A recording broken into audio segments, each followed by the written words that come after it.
6:30, are we ready? Yes, thank you, Chair. I'll call to order this regular meeting of the Coffette Regional Board. And the first item is the approval of the agenda. Would somebody care to move the adoption? Director Fall and Director Leishman, thank you. Any discussion? None, all in favor? Opposed? None, carried. Thank you. The minutes of the regular board meeting of January the 27th, 2022. Are there any errors or omissions? Hearing none, a motion to thank you, Director Dowd and Director McCormick. All in favor? Opposed? None carried. Delegation and inquiries. Antonio and Trish Mennitti, Electoral Area B residents, read Grasshopper Developments, questions and concerns. Please take a seat. So we just wanted to thank the board for meeting with us today. We know we'd like to discuss some of this development by Grasshopper. My name is Trish Mennitti. I live at 7460 Nootka, right beside it. So we've had lots of experience and exposure to this. We do want to thank the board. We realize that Grasshopper, in petitioning to be amalgamated by the municipality, it's because you've been upholding our bylaw. And so they wish to move forward with the development. We do have a number of questions concerning amalgamation as to how it functions and what role the board plays in the input. It's I understand, I don't know if anyone has dealt with this issue here before or not. Some of us are quite familiar with the issue. Okay, so we understand your function here is to convey the information, the impact on local services, the district's interest, and the resolution of issues. And so that's why we're here, hoping that you will convey our concerns to the municipality about this particular development. So really, to start off, the real bone of contention here has always been its density. They are proposing. Has everyone seen their proposal?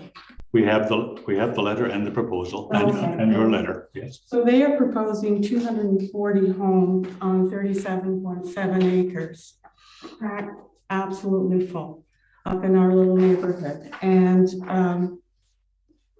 in an area where what are 150, 200 people. Now we're talking like 300 to 600 more people on our street. All of them jammed into that one little area. This, if you compare a similar lot of land in town, for example, Nootka to Penticton, Selkirk to Ontario, there's 137 lots in there. This is 240. Far denser than what we would see in a municipal lot. And so the concern for the extra population, tripling the population up in Nootka, does worry us. We don't have proper access in and out of there for that many people. One of the things that we are wondering, why would this be appropriate, this density in our small corner? Why is that right there when they wouldn't do it in town proper? In addition to that, on this plan, I don't know if anyone has noticed, but they have 14 houses slated to be built over the public right of way. So this isn't land they own, they didn't pay for it. This was given for the purpose of public access. We know the neighborhood has a trail system in behind. We would like to know what assurances do we have that that access will be preserved? How will locals in the neighborhood go through? We know from the past these developers do not allow the locals to walk through their property. We've had way too much experience with that. And so will they be made to keep their own interior roads public? Will they be made to give 33 feet at Boundary Road if they want to take over Yarishuk? because they've damaged the accessibility. They built a lake over it. And now they just want to take it over as their own land, but they don't own that land. Province of British Columbia owns that land. So we would appreciate if that would be represented to the municipality. It's a very important issue for our neighborhood. We fought hard to get that opened up so people have access to the trails. The other thing we'd like to talk about too is traffic flow out of the Nootka area. We have just the one road. That's it. We're here, the development is there. That's Nootka down to Westview. And everything in behind it, that's us. And everything will filter down Westview. All the people that live in those neighborhoods below will be hit by 700 people coming down the hill to go out. And no added access. I know they've offered to pave Nootka, which is wonderful. Everyone would love that. But it amounts to, and I apologize for the expression, but lipstick on the page. It does not add any additional access to the area. And of more serious concern than that is the nature of the area. That's the development. We live here, and it's forest, forest, forest, forest. For a bigger perspective, that's the development, forest, forest, forest, and that is our one and only route out. Now, if you could picture, if we ever have forest fire, 700 people trying to come down this road, 500 of them trying to come out of this, many of them elderly, and that's the choke point. That's the only way out. So is the municipality contemplating opening additional roads? Will they open Manson? We're blocked off. Let me get this. We're blocked off at Manson. We are blocked off at we are blocked off at Nootka. We have nothing but the steep hill, the hairpin turn, and down to Westview. That's the only outlet. And so many of these things make this development in its present form very unsuitable for our neighborhood. It is overcrowded, it's overreaching, and this is the main problem. People aren't opposed to developments the same, but it's just so over the top dense. And again, inadequate access. And just on the note of fire service, where's our fire service? Out on Paget Road. La la la la la la la la la la la la, before they could ever even get to us. When you add 500 people to the neighborhood, you increase the risk of forest fire. You increase all of the interaction in the interface areas become greater concern. And this is very worrisome to us. As people living beside this development, we would also like to ask, will we be putting a perimeter fence? They need to think seriously about that, both for the benefit of the neighborhood, but also for the benefit of people living within, because the attractors for bears, with additional animals, with cats and dogs and foods and barbecues and all of these other things, and there will be bears. Just down the hill from here is where 17 sheep were killed in 2 nights by a cougar. We've had incursions of bears here before, when especially people who have animals. So a perimeter fence would certainly be lovely. For the safety, all of these things. So basically, our feeling is that this development is and always has been inappropriate for our quiet little neighborhood. It will totally change the nature of the neighborhood. It's too dense. Someone needs to really sit down and address that level of density. There aren't enough roads. There'll be too much traffic on the roads we have. Am I over time? And it's dangerous. We have to think of, it's not just lifestyle. We have to think of life and doing things in a safe manner, not rushing into this stuff. The public access needs to be maintained, and they should be made to put fences around in consideration of others. So finally, we would like to know if the people living within that development will also be receiving proper notification of the impact on them. Do they know how much their taxes will go up? Probably $1,500 to $2,000 per year per household from what they would currently pay.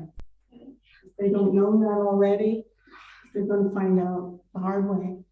So would those people get a proper notification and information?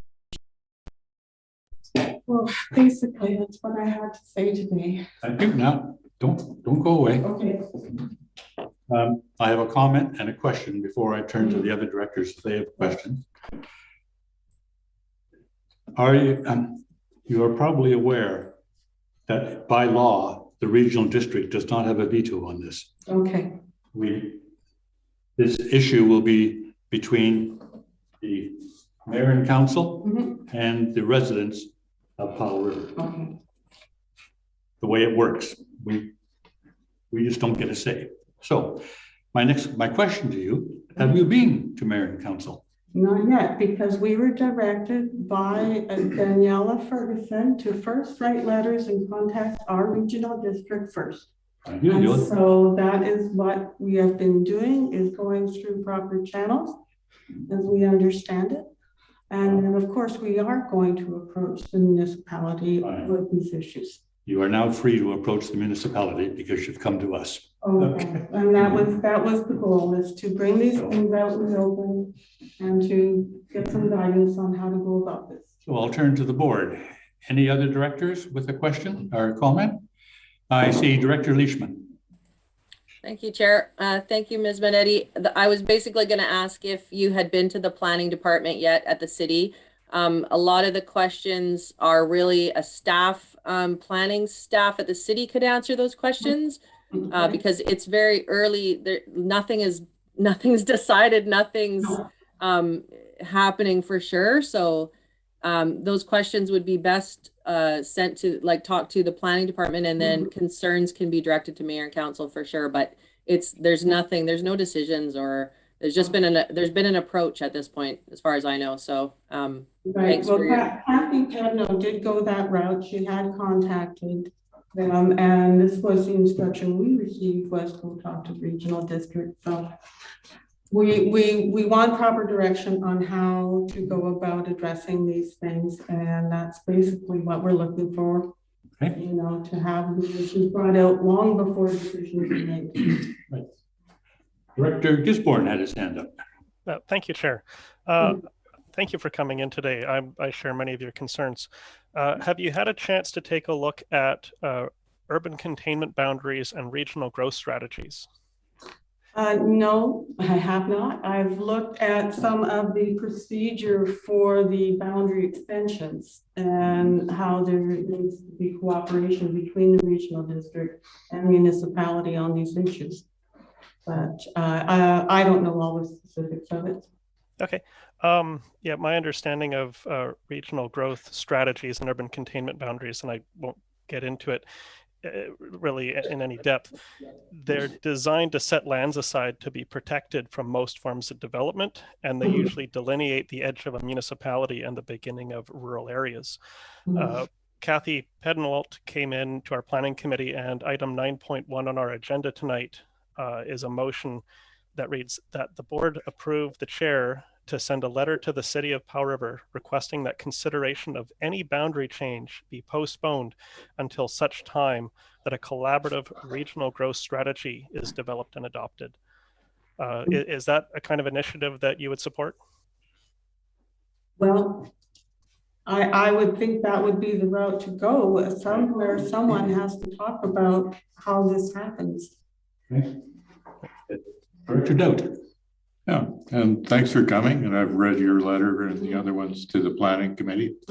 And we've had an introductory discussion of this at city council. It will be back on the council table, I'm sure, at some point. And if you've read the provincial rules on amalgamation or annexation, I think is what they call them in the book. You know, there has to be electoral approval and a certain amount of discussion going ahead. And all of the good questions that you asked tonight would be up for discussion at that point. So I encourage you to keep doing what you're doing and come to city council and hash it all out. And those things will be decided there. So thanks for your input. Thank you.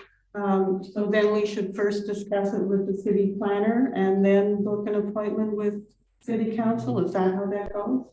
You would have to speak to them about the procedure for to be a delegation, but they will inform you as to how to go about it. Okay. That's their jurisdiction, not ours. Okay. Thank you for coming. Thank you so much for your help. Oh, Director Fall? Yes, just a short question. And thank you for coming to us with this, Mennitti. The question, you raised some concerns about possible development on road allowances. And as you mentioned, those are owned by the province, the BC Transportation Authority. So have you thought about going and contacting the Ministry of Transportation? Because in a regional district, the roads, those kinds of roads are owned by the province. And so, you know, that would be their jurisdiction if someone is. I did contact the approving officer for the province. He assured me that at the present, well, when they amalgamated their lots, first thing Grasshopper did was try and get Yarshuk closed. Yes.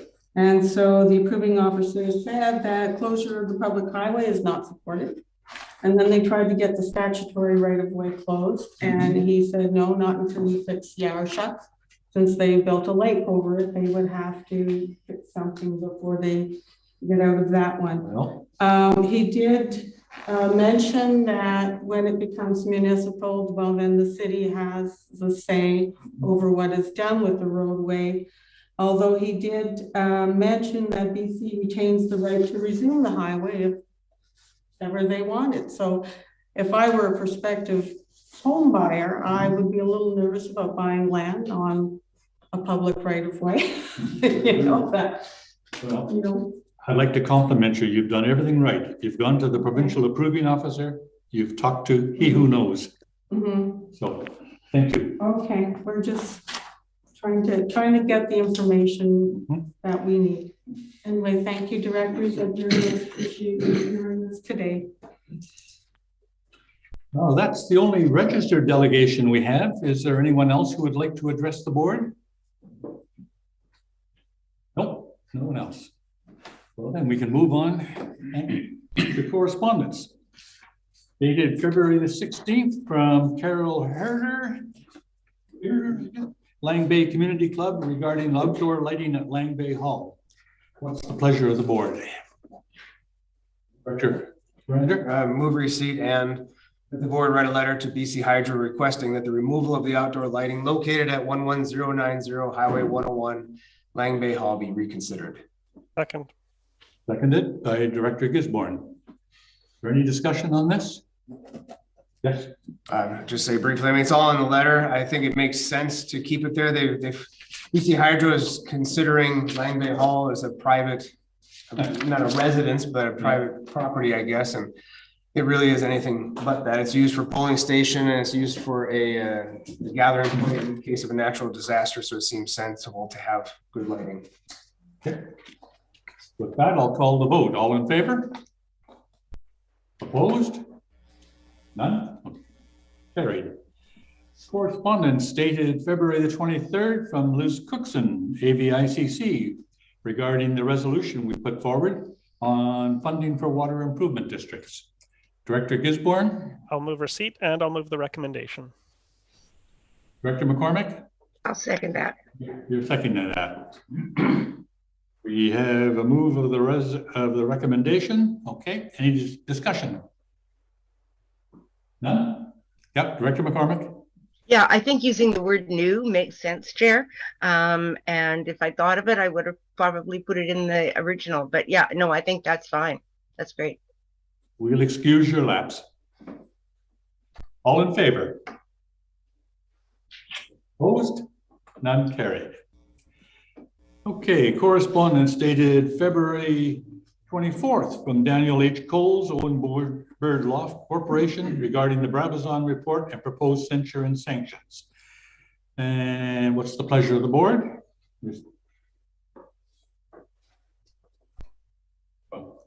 I'll move receipt. Seconded. Director Leishman, thank you. All in favor? Opposed? None carried. Okay. That brings us down to the chair's report, potential censure and sanction. And I have a comment to make first. At the January board meeting, the board agreed to postpone consideration of censure and sanction to this February meeting. However, I'm now moving that the board postpone indefinitely item 6.1 on this agenda, the chair's report, potential censure and sanction, based on receipt of an investigation report regarding a complaint against Director Gisborne under the Regional District's workplace discrimination and bullying and harassment policy. Is there a seconder? Director Leishman, thank you. Is there? Okay, I'll call the vote. All in favor? Chair? Yes. Am I allowed to respond to, can you please put the motion back up? You're allowed to speak to the motion, yes. I wanted to see it. Can it go back up again? Thank you. Am I allowed to respond? Because this is a public meeting now, and you have before us receipt of an investigation report regarding a complaint against Director Gisborne under the Regional District's workplace discrimination and bullying and harassment policy. My understanding is that's labor relations and is supposed to be handled in camera. Now that this has been brought before a public assembly, am I allowed to respond at a public assembly? No, you're allowed to argue that we should not postpone it, or we should postpone it. That's the subject. Okay. If you have a reason why we should not postpone, this is the time to make it. I'm just Otherwise, concerned. I'm going to call. Otherwise, I will call the vote. I'm just expressing concern that this motion before the assembly is dealing with something with labor relations, and it's been brought before a public assembly. It most certainly is, and it deals with the report that we have received. That's all. The contents of the report are not in public. Okay, I'm going to call the vote. All in favor? 1, 2, 3, 4, 5, 6. Opposed? Gisborne's opposed. We are postponing indefinitely. That brings me to the chair's report. We're finally getting, I think, back into action on several fronts. This very week, we had another C3, a community forum with a meeting with the Powell River and Tlalomin. Very short agenda. There was a big discussion of accessibility, and I'm not going to steal Director McCormick's thunder. It was her issue, and I'll let her speak to it when she gets there. The other big surprise, at least I think to all of us in attendance, was apparently it was announced, and it's now public, that the mill site is listed for sale, which complicates a lot of matters out there in the public domain. Also, we had a Savory Island Marine Advisory Committee meeting, which I sit on as a director, and the big discussion there was parking again, and it's interesting that MOTI is going to tag all the cars that are parked down by the wharf and clogging the road and creating a hazard for the fire department, and that the RCMP have agreed that after the proper elapse of time, some of these cars will be taken off the island. In addition to that, I attended a meeting of the Community Advisory Group on Sustainable Forestry. I've been away for 3 years. It was a pleasure to be back. And the most interesting thing that came up that night was the discussion of the fire history in the area. And I will be receiving a map. And perhaps we can have some further discussion on just fire history of the great forest fires that have gone through here. And of course, one thing that stood out loud and clear from this report was the incidents after logging began and the fires caused by the steam donkeys. And then you can see on the map that the fire closer to settled areas, obviously human caused. With that, I'll let Director McCormick tell us about accessibility and whatever else is going on. Thank you, Chair. Well, it's certainly been a quiet month on Texada, though the way things are shaping up next month will be quite action-packed. A couple things I attended this month: the Accessibility Subcommittee, which is a subcommittee of the Social Action Planning and Advisory Committee. And it has had one meeting. Attending were myself, Director Gisborne, Councillor Elliott from the city, and Hagus Hackett from Tla'amin Nation. And so there's basically 3 types of information that the subcommittee would like to look into. One is having lists of all of our facilities that are owned by the 3 local governments, and as a place to start. 2 is if there are categories of accessibility exist, which are more accessible to some and not others, etc. And then having those categories could then possibly be applied to the facilities. And a couple of things came up. We did have a long discussion about this at C3. And so 2 things that came up that our subcommittee had not discussed, which I think are worthy of discussion. One is to include transportation corridors, which are in fact owned by the city, not so much in the rural areas, but it's certainly a discussion as to do we want our mandate to include those corridors, because they weren't initially thought of, at least not in my brain. And the other piece of information is to, or the other idea was to include representatives of the disability committee, people who understand truly firsthand what it's like to navigate some of these sites in a wheelchair, or if you're blind, or whatever the various ability levels are. So I think it would be really great to include those representatives. So we would probably have to go to SAPAC and ask the committee if that's what they wish. But yeah, it's been a most interesting one meeting. I can't wait till our second meeting. So the only other thing I have to report, also under the umbrella of social planning, on February the 15th, Mariko Kubota, our social planner, came out to Texada Island, and I met with her. First, we had an opportunity to chat, just the 2 of us, and then we at Seniors Housing Society, and had a look at some property. They now have their CRA approved, so they now have charitable status, and anticipate doing some fairly significant fundraising this year because of that. So Mariko also had the opportunity to meet with and talk to parents about daycare and daycare issues on Texada. And I was not with her that day or for that meeting, because I think we had a planning committee and I had to leave for that. So it's been a most interesting time on the regional district front, quiet on the Texada front, but expect that to change. Thanks, Chair. Thank you, Director McCormick. I'll jump to the room here. Director Brander. Thanks, Chair. It was pretty quiet February. On February 14th, I had a library trustees meeting. It's nice to see the library is bouncing back. The circulation is up and visits are up. And they've entered into an agreement with the Powell River Council for Arts and Culture, who will provide artwork to be installed in the library reading lounge. The PRCAC has received a grant for grant funding for hardware to support ongoing installations. On February 18th, I received quarterly route reports from BC Ferries. And one interesting thing of note, is that in the busy summer months, the routes 7 and 17, which are the Earls Cove and Little River runs, were over capacity on more than 13% of their runs. Typical percentage throughout the year is more around the 2% range. The Blubber Bay run was over capacity around 2% of the time in the summer compared to 1% the rest of the year. So not a huge change there.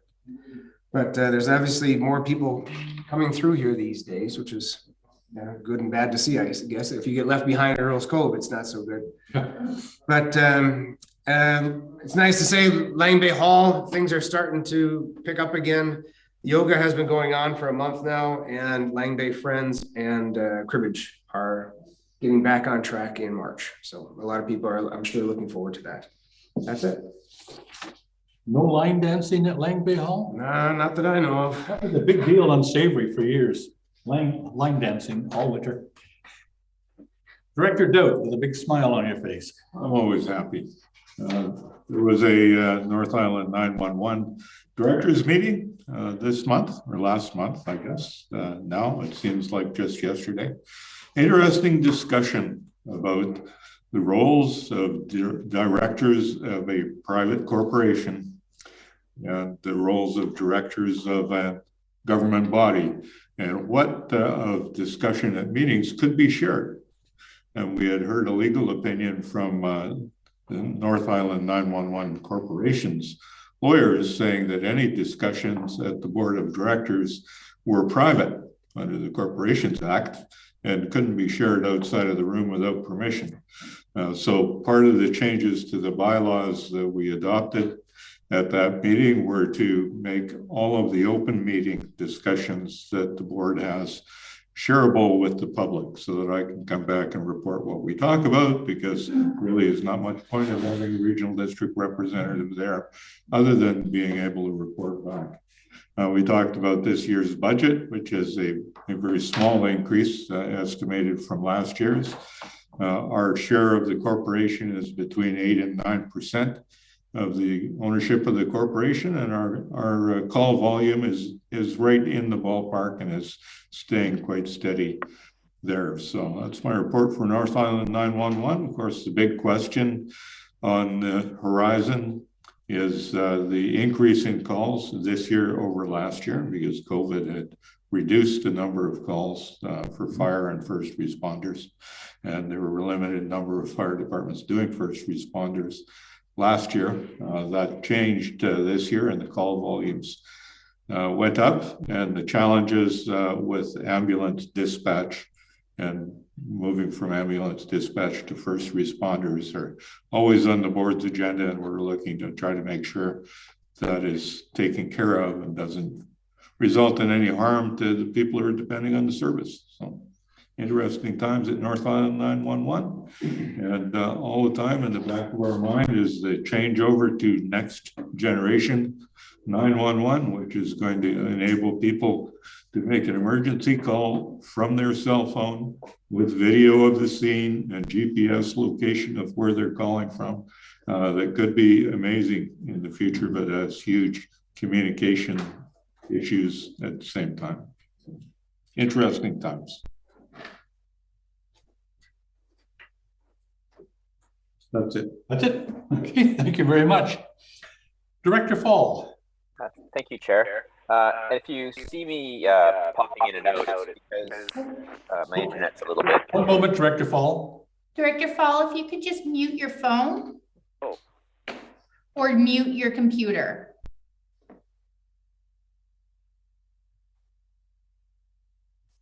Maybe don't. Have we lost you now? He's, if I may, Chair.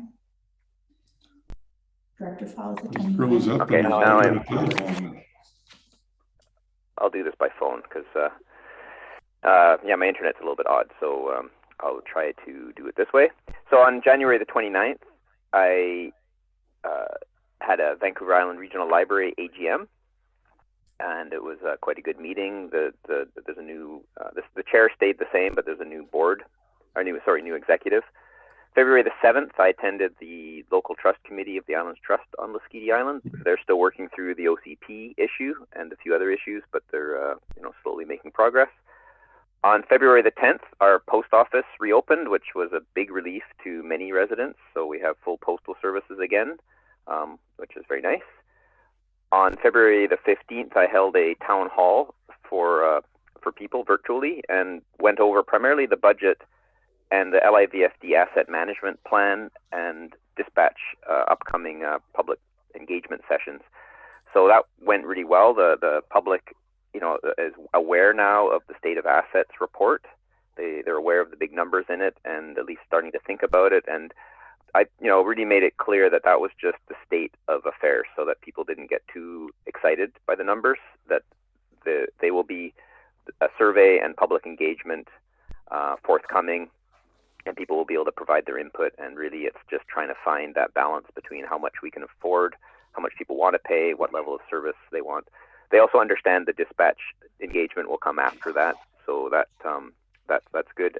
Finally, on the budget, people seem to really appreciate going through the part of the budget that affects them. And the one item that stood out was the LIVFD honorariums, and I've mentioned this before that they haven't been spent, and it's one of the few times that many people seem to they want the money spent. So when that starts rolling, people will be happy to have their dollars going to the volunteers.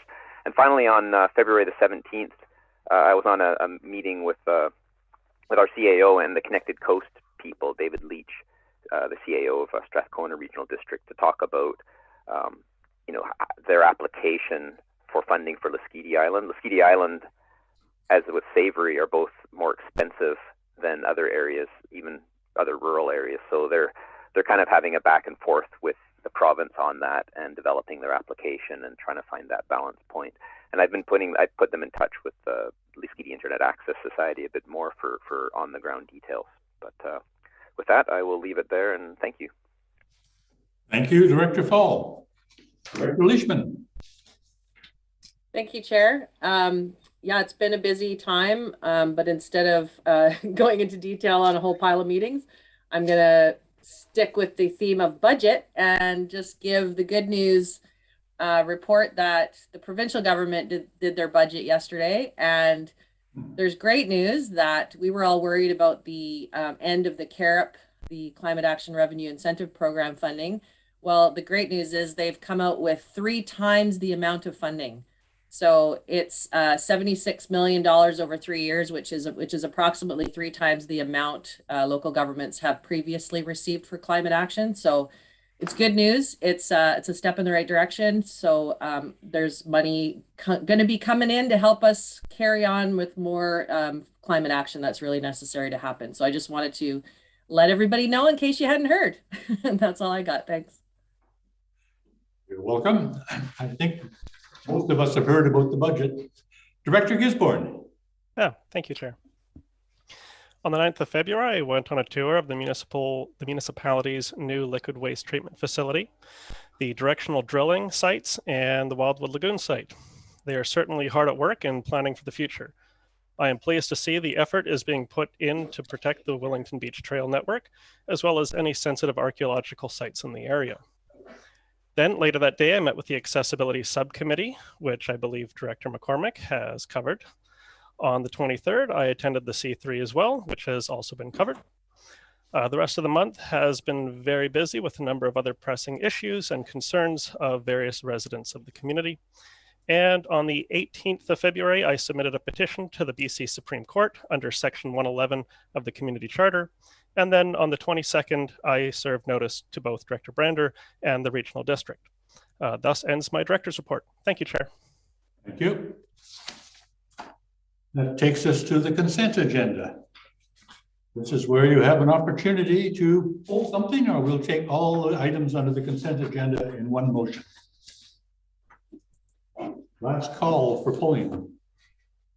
And then a motion to adopt the consent agenda. Director Dowd, seconded by Director McCormick. Thank you. Any further discussion? All in favor? Opposed? None carried. That takes us all the way down on this screen to resolutions. which number 1 is the financial assistance process update. This will be all directors with an unweighted vote.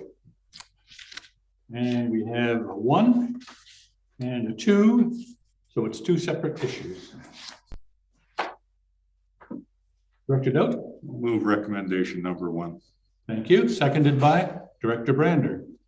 Any discussion on number 1? All in favor? Opposed? None carried. Number 2, that the board directs staff to discontinue funding arts and culture initiatives from the economic development and instead fund it from arts and culture. And it's a 2-parter, but nope, it's all in 1 part. Director Dout, thank you. Director Leishman will second that. Discussion? All through it.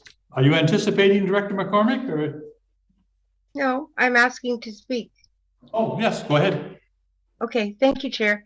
I was opposed to this committee, and I'm still opposed to it. I really believe that economic development needs to be seen to be doing important things. And one of the things that it has been doing very well is the funding of cultural activities and events that go on in the region.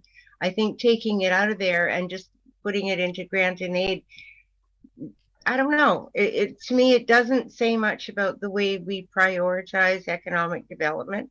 And I would like to see that service bolstered, not have it reduced. So I really don't feel right about this, and I will be voting against it. Thank you, Chair.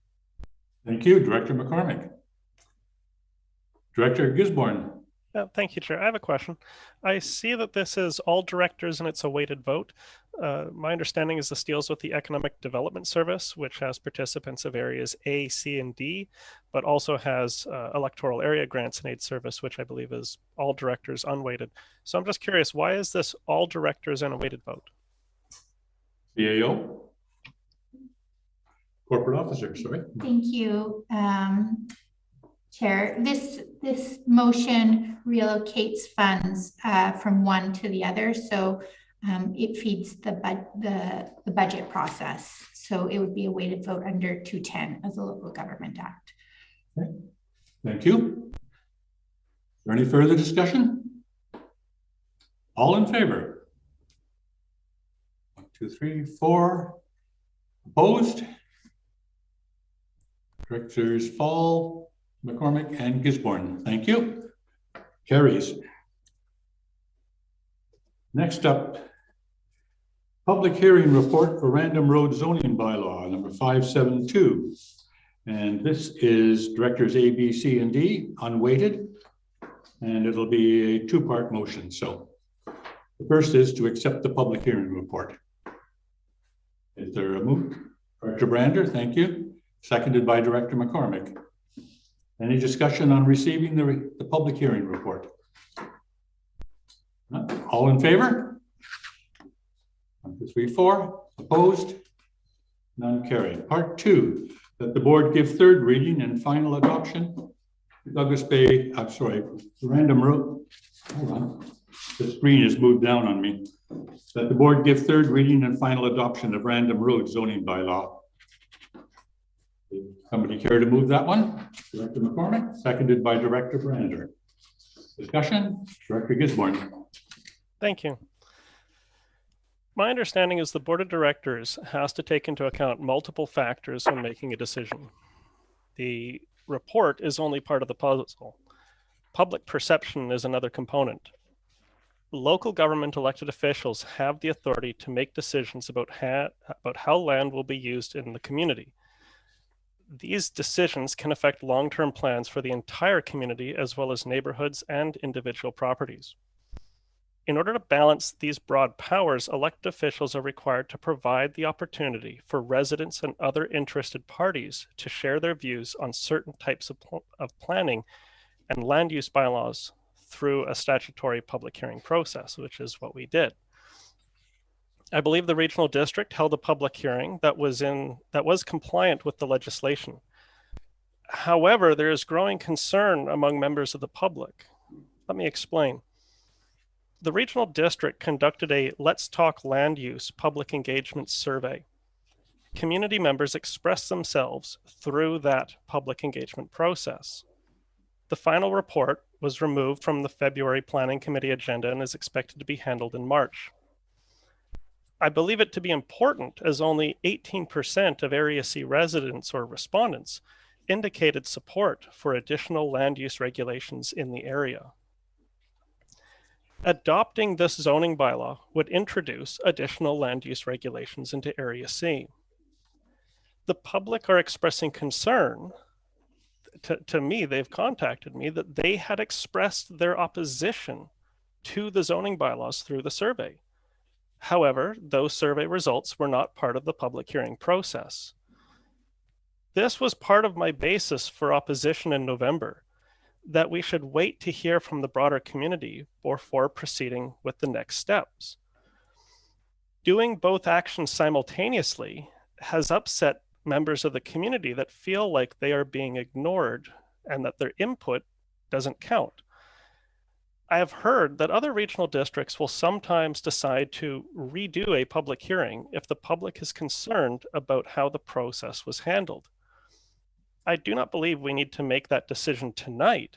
However, I do believe that we need to take the Let's Talk Land Use report into consideration if we are to move ahead with adopting additional land use regulations. This report is supposed to be discussed next month in March. This bylaw has been under development for over 2 years, and I sympathize with those that may feel frustrated by the somewhat glacial speed that government moves. However, I want to make sure that we do move forward and we do it right and respectfully for all. Therefore, I move that that item 11.2 be forwarded to the March Planning Committee. Thank you. Is there a seconder? Just 1 second, 11.2.2. I believe Director Gisborne meant yes. 2.2. Yes. Thank you. Thank you. Is there a seconder? There's no seconder. Okay. I'm going to call the vote then on the motion before us. Sure. Director Gisborne? Thank you. If there is no seconder, then I will speak to the opposition for the zoning bylaw. I thought you just did. I spoke to the reasons why I'm concerned about the process and why we should send it back to the Planning Committee. All right. My reasons for opposing the bylaw are as follows. Only 18% of Area C expressed a desire for additional land use regulations in their area. The wishes of the community have been clearly expressed. They want to protect their community and their neighborhood character. I believe that neighborhood character is not just the built environment. It would appear that the lack of additional land use regulations is a fundamental component of the community's character. I am not opposed to regulations in general, but the regulation should provide a greater community benefit and have the support of the impacted community. To me, the impacted community includes those who become liable. In this case, as I understand it, it is the planning service, funded by areas A, B, C, and D. While a majority of half of Douglas Bay Road may desire increased land use regulations, those regulations will come with a cost and a liability imposed on the rest of the planning service. If Douglas Bay Road had its own planning service, that would be a different story. But my apologies, Random Road. If Random Road had its own planning service, that would be a different story. I'm confused. It's a little stressful tonight. Let me just back up a little. If Random Road had its own planning service, and maybe a majority of Random Road desires these regulations, it does not exist by itself in its own section. It is part of a greater community. It is part of the official community plan. And Random Road doesn't have its own official community plan. It does not exist separate from the rest of the community. It is all connected. And additionally, while we're in a housing crisis, this zoning bylaw restricts the number of dwelling units, which, hearing from the community, they did not support.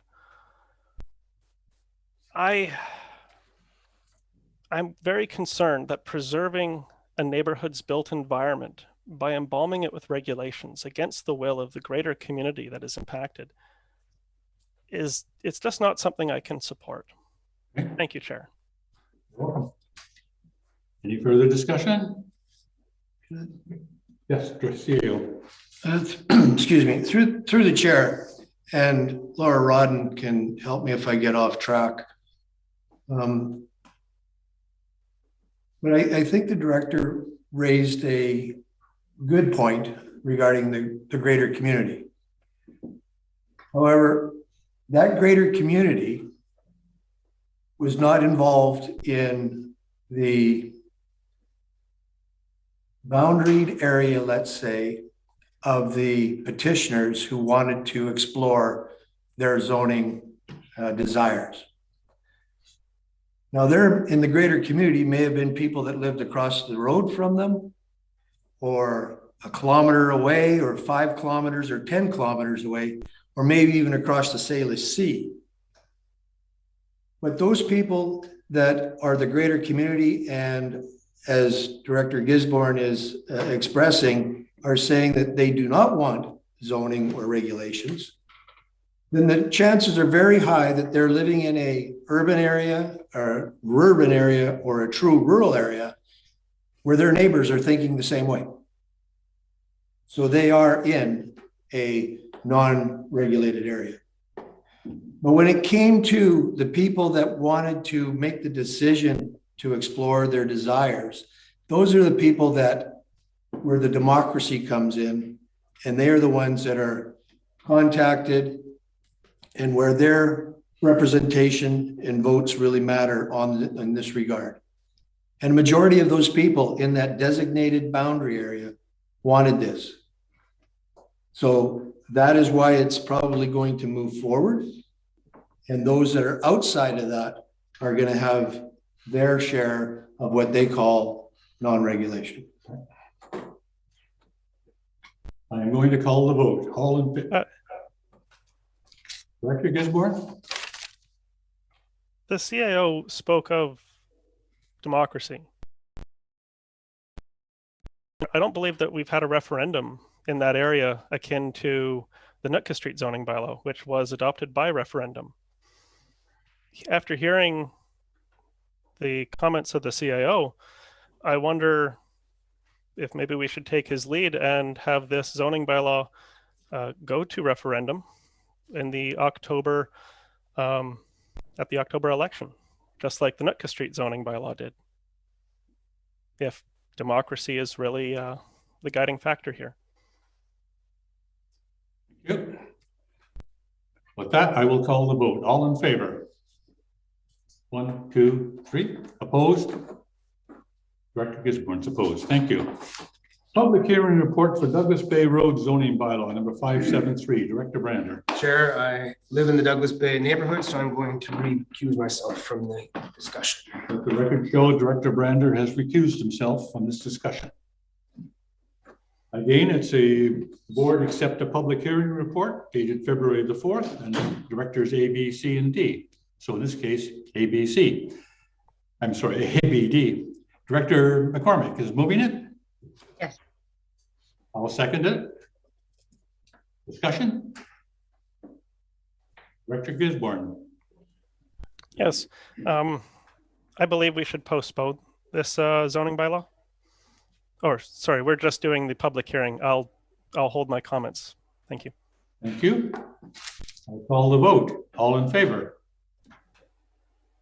1, 2, 3. Opposed? None carried. That brings us to part 2. Again, directors A, B, and D. And the board give third reading, recommend the board give third reading and final adoption of the Douglas Bay Road zoning bylaw. Moved by Director McCormick, seconded by myself. And discussion. Director Gisborne. Yes, I don't think we should deal with this zoning bylaw tonight until after the Supreme Court makes its ruling. Thank you. Is there any further discussion? I move that we postpone this matter indefinitely. Is there a seconder? There's no seconder. I'm going to call the vote. All in favor? 1, 2, opposed? Director Gisborne, thank you. Carries. If somebody would, yes, thank you, Martin. No problem. Thanks. Dr. Brander has rejoined us. On screen, here we go. Which brings us to the bylaw stage. Okay, Random Road Zoning Bylaw number 572. It's directors A, B, C, and D, and that the board give third reading to the Random Road Zoning Bylaw. Unweighted vote. Somebody care to move that?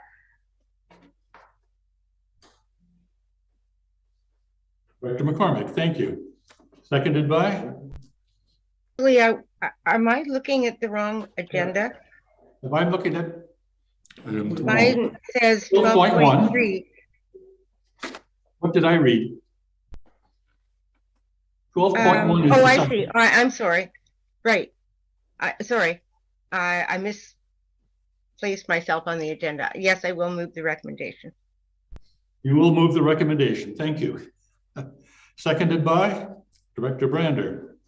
Discussion? Gisborne.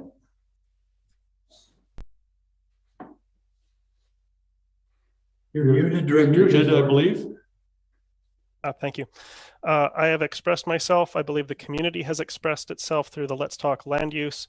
I do not agree with this path forward. It is not up to Random Road specifically. I disagree with the comments made by the CAO previously. Thank you, Chair. Thank you. No further discussion? All in favor?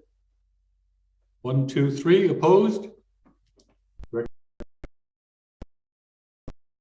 2, that the board adopt the Random Road Zoning Bylaw number 572.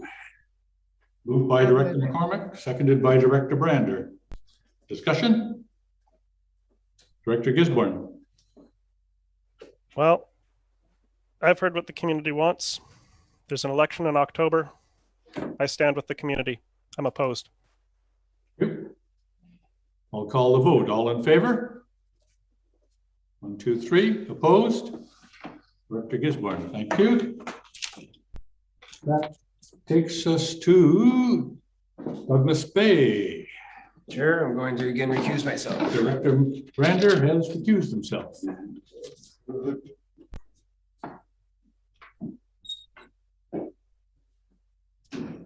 We are left with directors A, B, and D.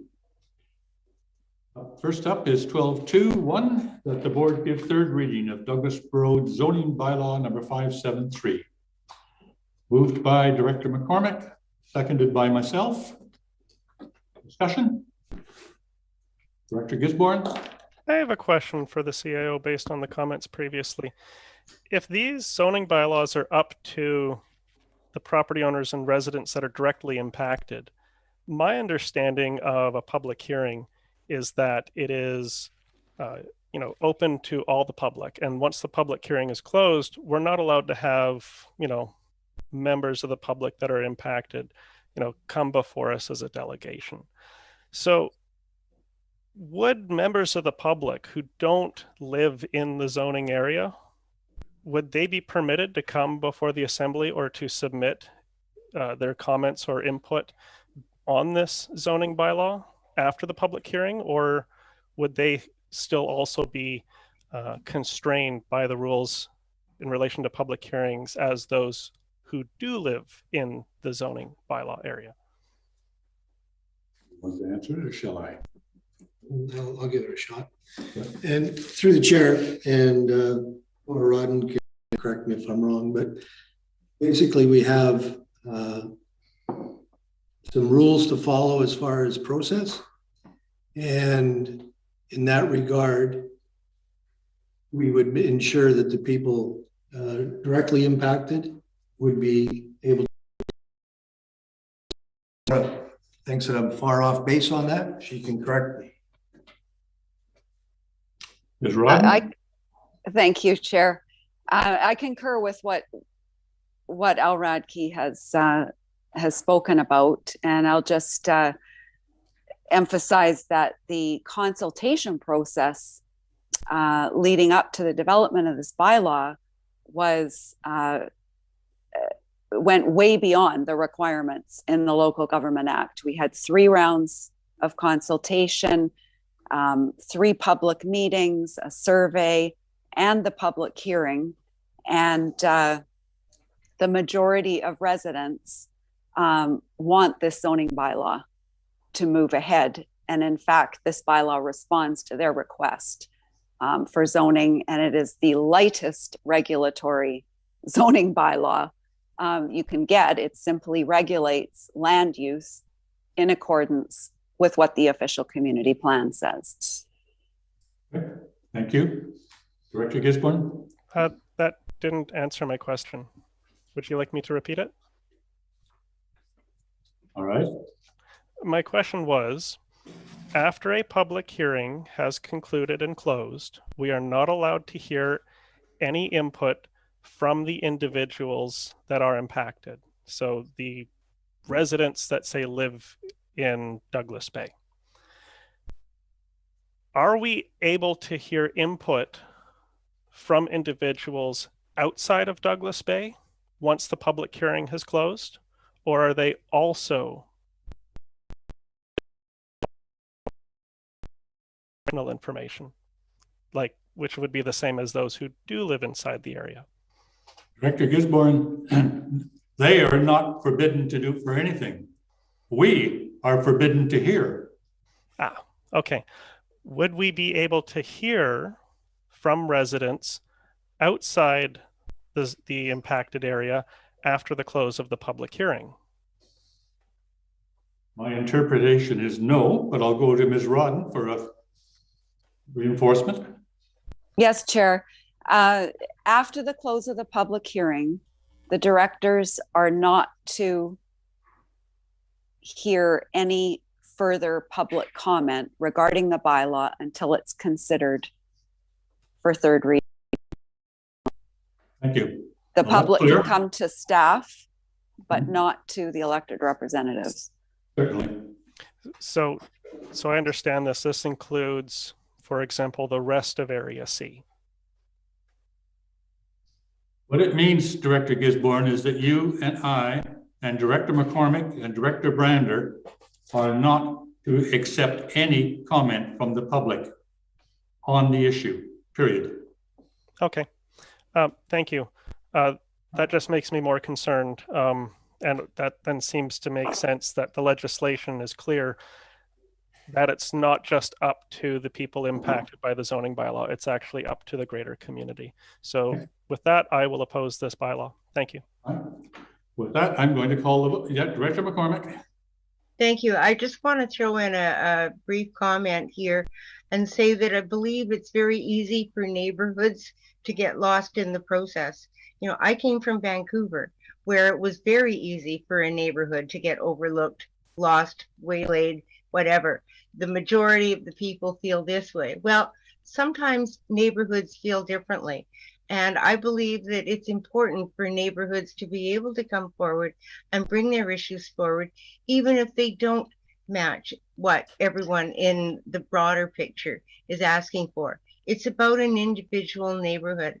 And I believe that neighborhoods are, you know, have that right, even though they may not legally, but they have a right to speak up for what, you know, they think should be in their environment, in their area, in their neighborhood. So I understand where Director Gisborne is going. Yes, I understand that a majority of people throughout the area that was being, you know, engaged about further land use regulation may have said they don't want any more land use regulations. Well, Texas have said that for decades, but I believe that it's still the right with an individual neighborhood to come forward and say, hey, you know, we have these issues, and as our local government, can you respond? And I believe it's appropriate that we do respond. And I believe that the proceedings were done appropriately, and I accept what the people of Douglas Bay and Random Road want to see as their vision for their neighborhood. Thank you, Chair. Thank you. Director Gisborne, last call. Yeah, I'd like to thank Director McCormick for her comments. Helps put some things into perspective. I guess my last question would be, if there was a neighborhood on Texada, would Director McCormick support such a zoning bylaw, even if the rest of Texada opposed it? Director Gisborne, I don't think that question is relevant to this discussion. Well, I think it's absolutely when the relevant. issue arises on Texada, we will have an opportunity to question Director McCormick on her opinion of the matter. I think it's absolutely relevant. It has to do with the greater community and the neighborhood, and based on the comments, it sounds like we would do the same on Texada. I'm going to, Director McCormick, you don't need to answer that. We should move on. I understand. I just like to say that it would depend on what came out of public consultation. That would be my answer. Thank you. Thank you. I'm going to call the vote. All in favor? 1, 2, opposed? Director Gisborne is opposed. Thank you.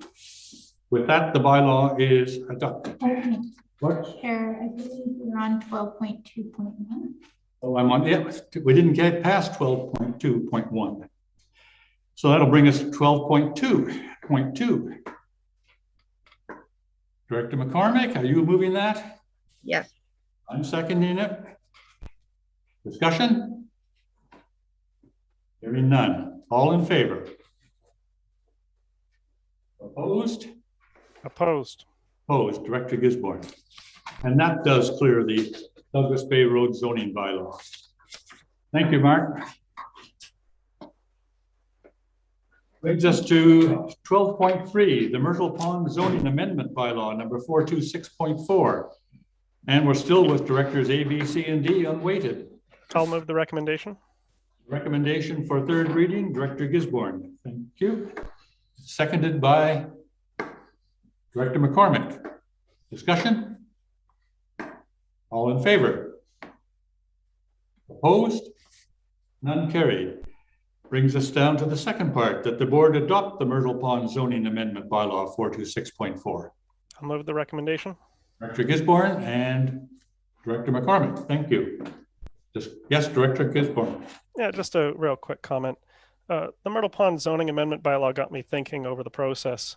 There appears to be an increasing desire for small footprint secondary residences to address the housing crisis. I believe we have a staff report in the works to come back with a policy. However, of course, the zoning bylaw follows the guidance of the official community plan. The OCP for Area B was finished in 2012 and adopted in 2013. I think OCPs should be updated frequently to reflect the changing needs of the community. So I'm just going to put forward a notice of motion for the upcoming planning committee. The committee recommend the board direct staff to provide a report on the process of updating the Electoral Area B official community plan. That's just a notice of motion for the future. Other than that, I have no issues with this amendment bylaw. Thank you, Chair. Any further discussion? All in favor? 1, 2, 3, 4. Opposed? None carried. That clears us down to, get the screen moving, right?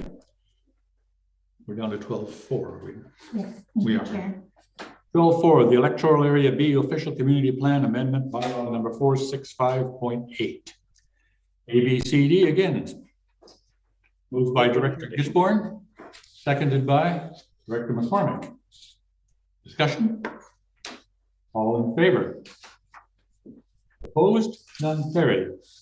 Part 2, that the board adopt Electoral Area B Official Community Plan Amendment bylaw number 465.8. So moved. Director Gisborne, seconded by Director McCormick. Discussion? All in favor? Opposed? None carried. Now we get down to the weighty one. And I see, I imagine Ms. Greenan will be in waiting The financial plan bylaw number 576, 2022. This will be all directors weighted vote. Ms. Greenan, if you're there, do you have any comments for us? Nope. Oh, there she is. No, hi. No, I don't have any comments. But I am here to answer any questions. Thank you. Director Dowd. I'll move 12.51 that the board give first and second reading of 2022 to 2026 financial plan bylaw number 576, 2022. And a seconder by Director Leishman. Discussion? All in favor? Opposed? Carried. Director Dowd. That the board give third reading of 2022 to 2026 financial plan bylaw number 576, 2022. Seconded by Director Leishman. Discussion? All in favor? Opposed? None? Carried. And move that the board adopt 2022 to 2026 financial plan bylaw number 576, 2022. Director Leishman, thank you. If this vote carries, this will be the earliest I remember a financial plan being adopted in my almost 20 years. Director Fall. Thank you, Chair. I was going to echo that comment and just I want to thank the financial staff for starting the process early and bringing us along. We had more drafts than we had in previous years, and we're yet still adopting it early, a month, without having a kind of sweat on the forehead, moment in March and so on. So I think it's really good to do it this way, and I really appreciate the effort of our planning staff bringing this forward and getting us to this point. I think you meant the financial staff, but our financial staff, yes, our financial management staff, yeah. We'll give credit where it's due. No, I think the staff and the board can be proud of itself in this issue. I'll call the vote then. All in favor? Opposed? None. It is carried and adopted. Okay, Director's Remuneration and Expenses Amendment Bylaw. And this is the one that will give another 2 cents to the mileage rates. Would somebody care to move this one? I'll move it.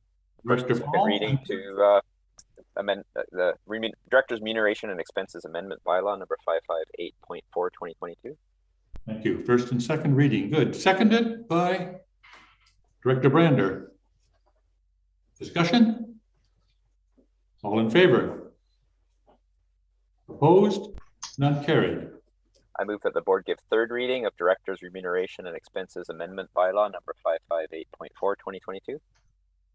Seconded by Director Brander.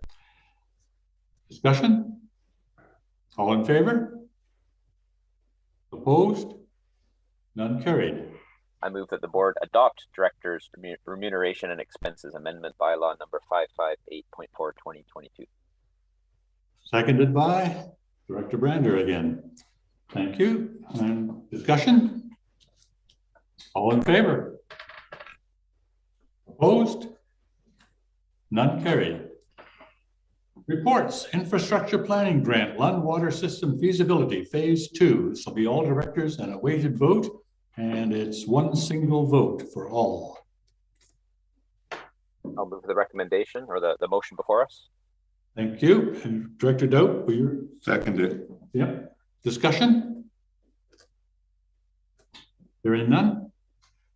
All in favor? Opposed? None carried. That takes us down to new business. We don't have any. Question period.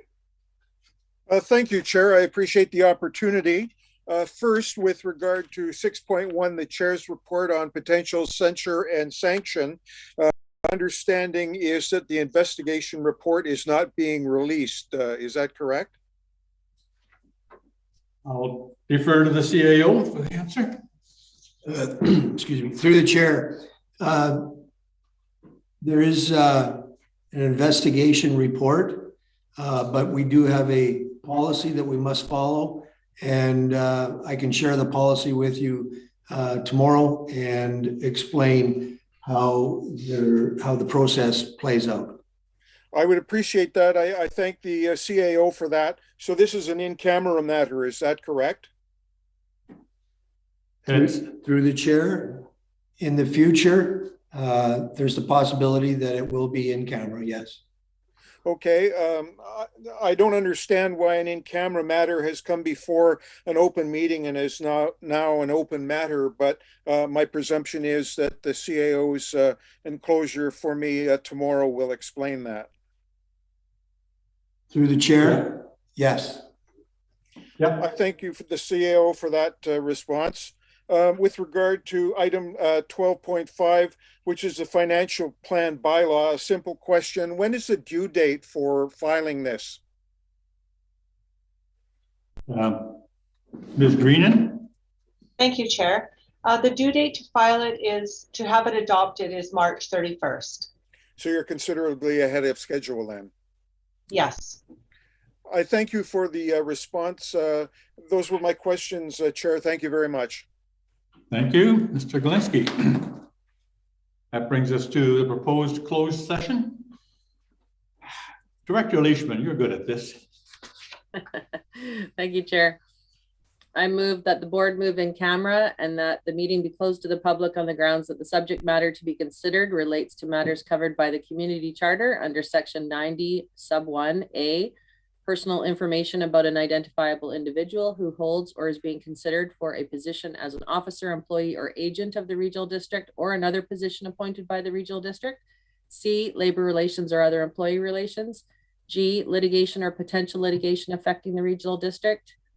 I, the receipt of advice that is subject to solicitor-client privilege, including communications necessary for that purpose. K, negotiations and related discussions respecting the proposed provision of a regional district service that are at their preliminary stages and that in the view of the board could reasonably be expected to harm the interests of the regional district if they were held in public. L, discussions with regional district officers and employees respecting regional district objectives, measures, and progress reports for the purposes of preparing an annual report under section 98 annual regional district report. And N, the consideration of whether a board meeting should be closed under a provision of this subsection or subsection 2. Thank you. You can now take a breath. Is there a seconder, please? Thank you, Director McCormick. Any discussion? All in favor? Opposed? None carried. We'll now move in camera. No questions tonight, Mark? No question.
Thomas Payne writes me. I have a different one of his at home.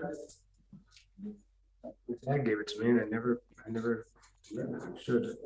Good. That's resolution, human rights. Rights and responsibilities. Okay. Yeah. Okay, one moment here. My computer is frozen on me. We're actually fighting for the rights. Mm-hmm. Come on.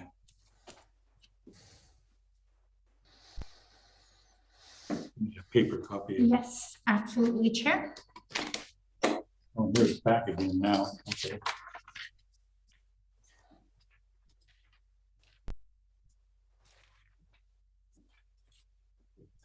Thank you.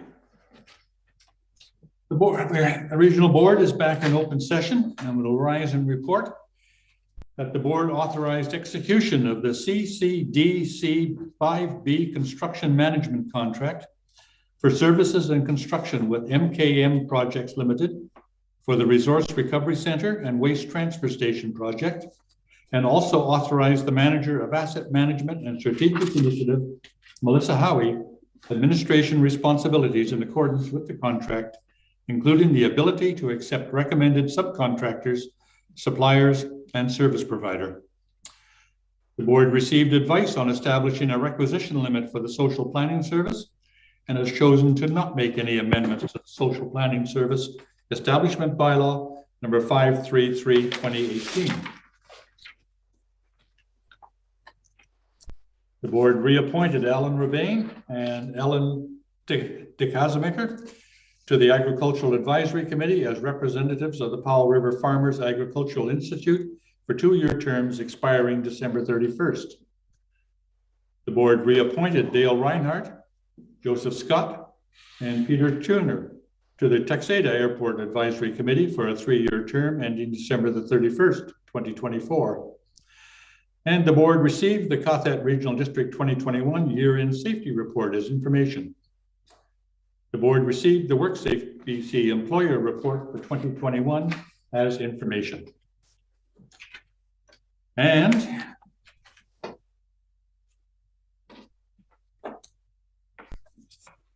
up on the screen? Yes, thank you, Chair. Thank you.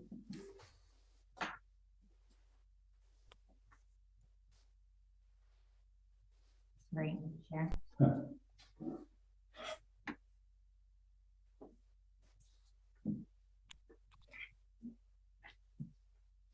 Wrong one. We're gonna. A little technical problem here, but we've got some more. Okay. The board would also like to rise and report on the resolutions passed by the board in respect of the petition to the court by Mark Gisborne et al., asserting conflict of interest and seeking the disqualification from office of Director Brander and paying the petitioner's costs. And the board has resolved that whereas Director Clay Brander has been named as a respondent in a petition filed in the BC Supreme Court, Gisborne et al. Versus Cothet Regional District, and Director Clay Brander, the petition, in which a declaration is sought that Director Brander is disqualified from holding office by reason of Director Brander allegedly participating in the discussion, voting on, and attempting to influence a decision of the Regional District in regards to a matter in which Director Brander has a pecuniary conflict of interest. And whereas it appears to the Regional District Board that Director Brander has observed the requirements of the Community Charter respecting declaring a conflict of interest and not participating in the discussion or casting a vote at a meeting of the board in respect of the Douglas Bay Road zoning bylaw. And whereas it appears to the Regional District Board that the subject matter alleged in the petition to give rise to the disqualifying conflict of interest and attempted exercise of inside influence is, in fact, A, the Regional Board's consideration of whether to impose censure and or sanctions on Director Mark Gisborne as outlined in the January 13th, 2022 report of Chair Patrick Brabazon, and which the Regional Board considers.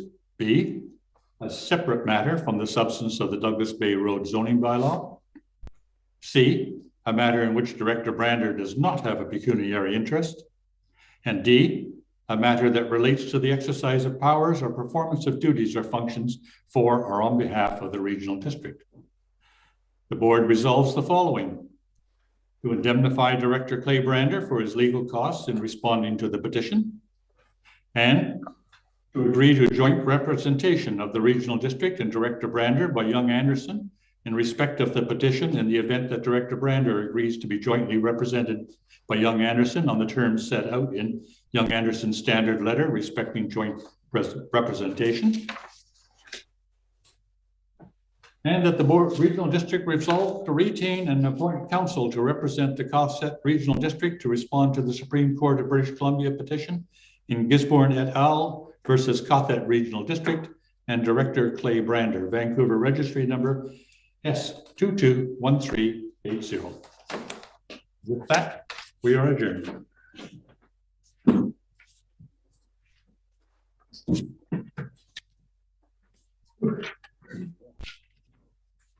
night, everyone. Good night, guys. Good night, all. Good night.